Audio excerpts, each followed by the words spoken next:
There's a mechanism in economic history that has transferred more wealth than all wars and revolutions combined. Not through robbery, through something far more invisible, a systematic wealth transfer that has occurred 4 times in the last 150 years. And right now, we're living through the 4th one, the largest yet. In 1873, the American middle class owned 40% of the nation's wealth. Within 20 years, gone, transferred to railroad barons and bankers. In 1929, the middle class rebuilt.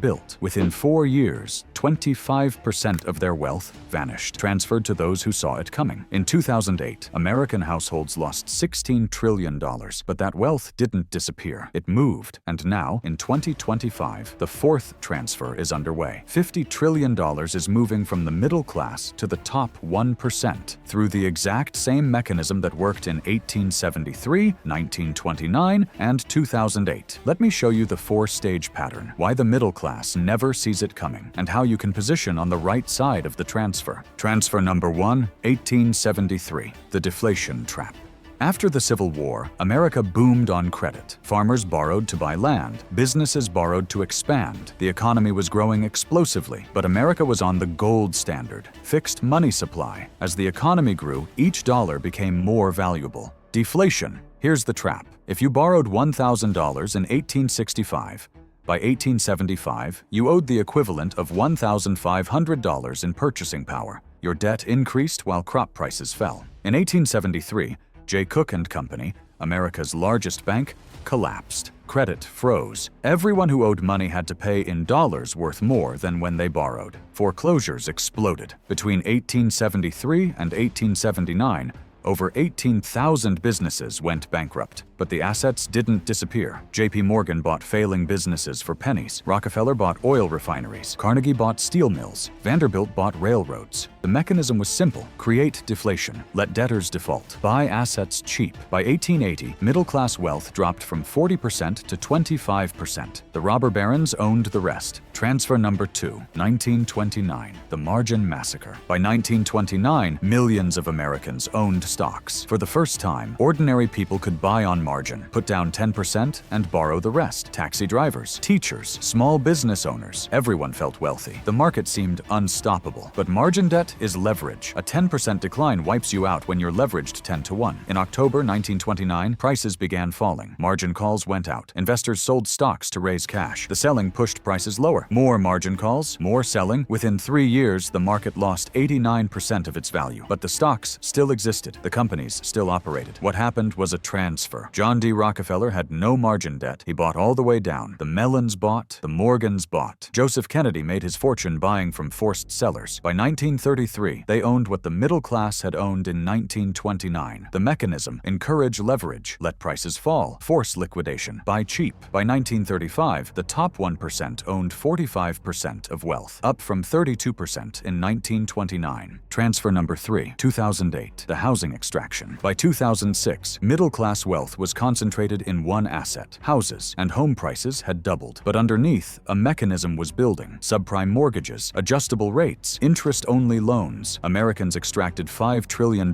in home equity and spent it. Banks packaged these loans into securities and sold them. No incentive to verify borrowers could repay, just volume. More loans, more fees. In 2007, adjustable rate mortgages reset higher. Borrowers who could afford 4% couldn't afford 7%. Defaults began, home prices fell. From 2007 to 2011, over 10 million Americans lost their homes. $16 trillion in wealth evaporated. But the houses didn't disappear. BlackRock, Blackstone, and other institutions bought hundreds of thousands of foreclosed homes. They paid 50 cents on the dollar, then rented them back to the same people who'd lost them. By 2012, institutional investors owned 20% of single-family rentals, up from 2% in 2005. The mechanism: encourage borrowing, let the market collapse, foreclose, buy cheap, rent back at a profit. Middle class lost $16 trillion. Top 1% gained $12 trillion.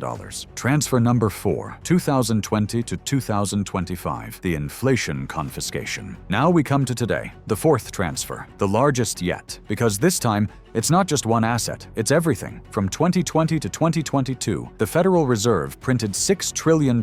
Stimulus checks, unemployment benefits, PPP loans, money flooded the system. For a brief moment, ordinary people felt rich. They bought stocks, crypto, houses, everything went up. But when you print money, you don't create wealth, you dilute it. Every new dollar makes existing dollars worth less. That's inflation, a wealth transfer from those who hold cash to those who hold assets. From 2020 to 2025, inflation ran 25% cumulatively. $100,000 in savings became $75,000 in purchasing power. You lost 25%, but if you owned assets, real estate, stocks, commodities, they inflated too. You kept your wealth. Here's the key. The middle class holds wealth in cash equivalents. Savings accounts, money market funds, bonds. These lose value during inflation. The wealthy hold assets, real estate, stocks, businesses. These maintain value. Federal Reserve data confirms it. From 2020 to 2024, the bottom 50% saw wealth decline 15%. The top 1% saw wealth increase 35%. $50 trillion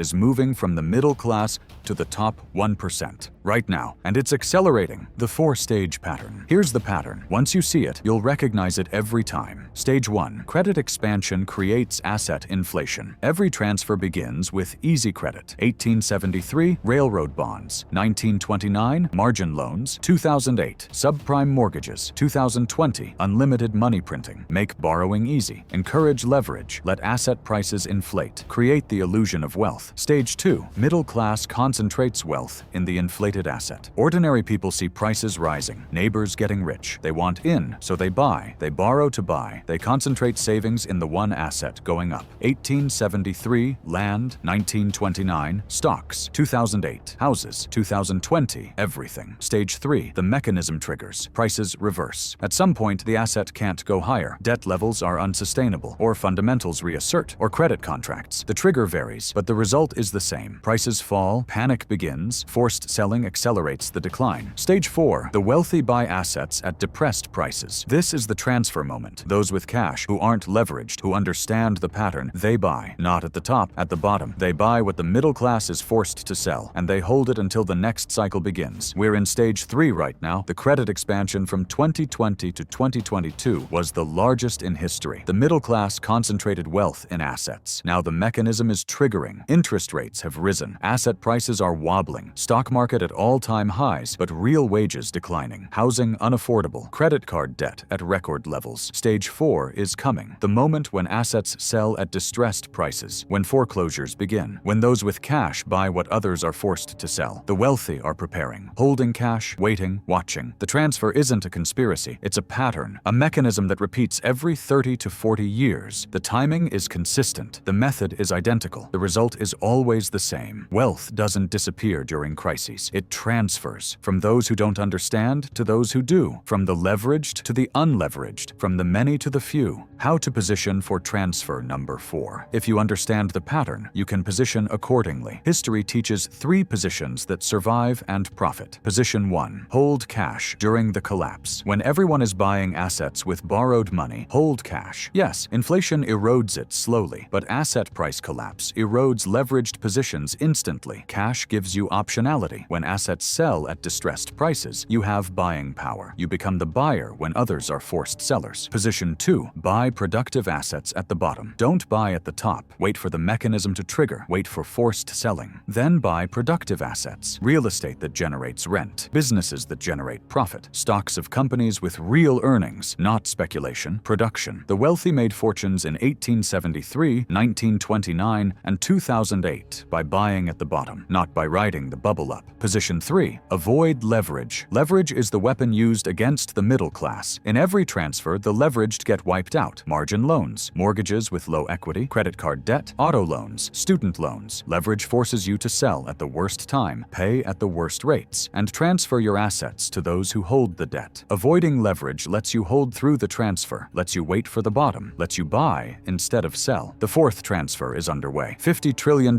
is moving. The mechanism is the same as 1873, 1929, and 2008. The only question is which side you'll be on, the side that's forced to sell, or the side that's buying. Most people won't see it coming. They'll think this time is different. They'll believe the market always goes up. They'll stay leveraged because everyone else is. And when stage 4 hits, when the mechanism completes, they'll wonder where their wealth went. But you know better now. You've seen the pattern 4 times, the same way. Credit expansion, asset concentration, trigger, transfer. It's happening right now. The setup is complete. The trigger is forming, and stage 4 is coming. If this opened your eyes to how wealth actually moves during crises, subscribe, because when stage 4 accelerates, when the forced selling begins, you'll want to understand exactly what's happening and how to position. The pattern has repeated 4 times. It's about to complete again, and those who see it coming will be the ones who profit.